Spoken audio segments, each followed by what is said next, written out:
do livro Mantras de Vida, de Loester, psicografado por João Nunes Maia. A mensagem de hoje diz: na tua súplica, meu irmão, não esqueças de pedir a Deus que te dê forças para respeitar o que existe no mundo, e ainda mais forças para escolher o que te convém, sem destruir o que agrada aos outros. No Livro dos Espíritos, é a pergunta 521.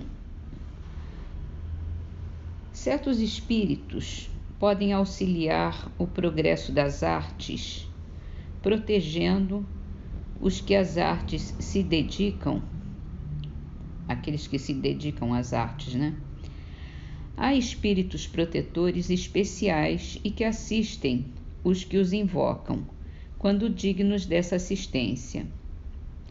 Que queres, porém, que façam com os que julgam ser o que não são? Não lhes cabe fazer que os cegos vejam, nem que os surdos ouçam. E Kardec coloca uma nota aqui. Os antigos fizeram desses espíritos divindades especiais. As musas não eram senão a personificação alegórica dos espíritos protetores das ciências e das artes, como os deuses Lares e Penates simbolizavam os espíritos protetores da família. Também modernamente as artes, as diferentes indústrias, as cidades, os países têm seus patronos, que mais não são do que espíritos superiores sob várias designações. Tendo todo homem espíritos que com ele simpatizam, claro é que nos corpos coletivos a generalidade dos espíritos que lhes votam simpatia está em proporção com a generalidade dos indivíduos, que os espíritos estranhos são atraídos para essas coletividades pela identidade dos gostos e das ideias.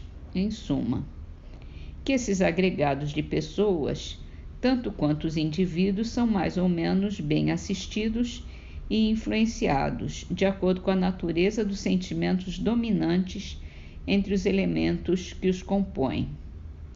Nos povos determinam a atração dos espíritos os costumes, os hábitos, o caráter dominante e, sobretudo, as leis, porque o caráter de uma nação se reflete nas suas leis.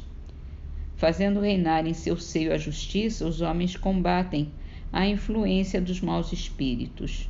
Onde quer que as leis consagrem coisas injustas, contrárias à humanidade, os bons espíritos ficam em minoria e a multidão que aflui dos maus mantém a nação aferrada às suas ideias e paralisa as boas influências parciais que ficam perdidas no conjunto, como insuladas espigas entre espinheiros.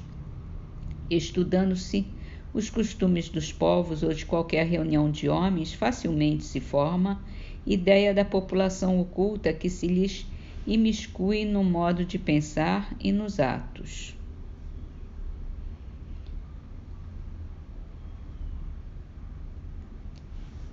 O céu e o inferno, a gente continua naquele capítulo falando das influências dos demônios nos tempos modernos, chama-se Intervenções dos demônios nas manifestações modernas.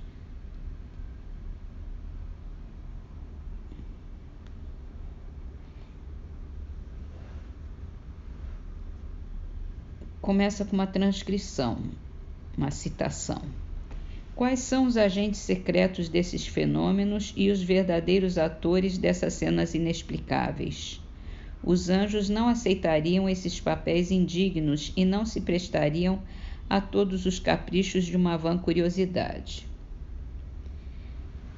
O autor quer falar das manifestações físicas dos espíritos. Na totalidade, há umas que seriam evidentemente pouco dignas de espíritos superiores e, se substituir a palavra anjos por espíritos puros ou espíritos superiores, terá exatamente o que diz o Espiritismo, mas não se pode pôr na mesma linha as comunicações inteligentes pela escrita, a fala, a audição ou qualquer outro meio que não são mais indignas dos bons espíritos do que o são na terra dos homens mais eminentes, nem as aparições, as curas e uma quantidade de outras que os livros sagrados citam em profusão, como sendo a realização dos anjos ou dos santos.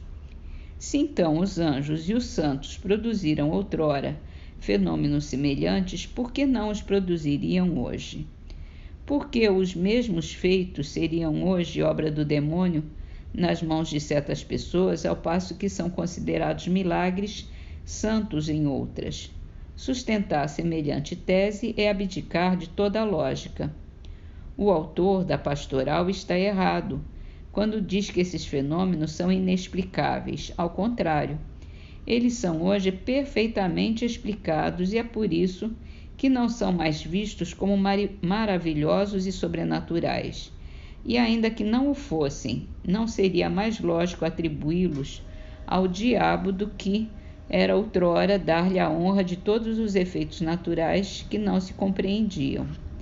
Por papéis indignos, é preciso entender os papéis ridículos e aqueles que consistem em fazer o mal, mas não se pode qualificar assim o dos espíritos que fazem o bem e reconduzem os homens a Deus e à virtude. Ora, o Espiritismo diz expressamente que os papéis indignos não estão nas atribuições dos espíritos superiores, assim como o provam os seguintes preceitos. Reconhece-se a qualidade dos espíritos por sua linguagem. A dos espíritos verdadeiramente bons e superiores é sempre digna, nobre, lógica, isenta de contradição. Ela respira a sabedoria, a benevolência, a modéstia e a moral mais pura. É concisa, sem palavras inúteis. Nos espíritos inferiores, ignorantes ou orgulhosos, o vazio das ideias é quase sempre compensado pela abundância das palavras. Todo pensamento evidentemente falso, toda máxima contrária à sã moral, todo conselho ridículo, toda expressão grosseira, trivial ou simplesmente frívola, enfim, toda marca de malevolência, de presunção ou de arrogância, são sinais incontestáveis de inferioridade num espírito. Os espíritos superiores ocupam-se apenas das comunicações inteligentes com vistas à nossa instrução. As manifestações físicas ou puramente materiais são mais especialmente atribuições dos espíritos inferiores, vulgarmente designados sob o nome de espíritos batedores. Como entre nós, as proezas admiráveis são feitas de saltimbancos e não de cientistas. Seria absurdo pensar que os espíritos um pouco elevados se divirtam exibindo-se. Qual é o homem de boa fé que pode ver nesses preceitos um papel indigno atribuído aos espíritos elevados? Não só o Espiritismo não confunde os espíritos, mas enquanto se atribui aos demônios uma inteligência igual à dos anjos, ele constata, pela observação dos fatos, que os espíritos inferiores são mais ou menos ignorantes, que seu horizonte moral é limitado, sua perspicácia restrita, que eles têm das coisas uma ideia muitas vezes falsa e incompleta, e são incapazes de resolver certas questões, o que os tornaria incapazes de fazer tudo o que se atribui aos demônios. E a gente continua na próxima. A poesia de hoje é do livro Gotas de Luz, de Casimiro Cunha. Foi psicografado por Chico Xavier. Chama-se Equações. Quem presta só para si, preso ao que mais lhe convém, nunca tem utilidade, nem serve para ninguém.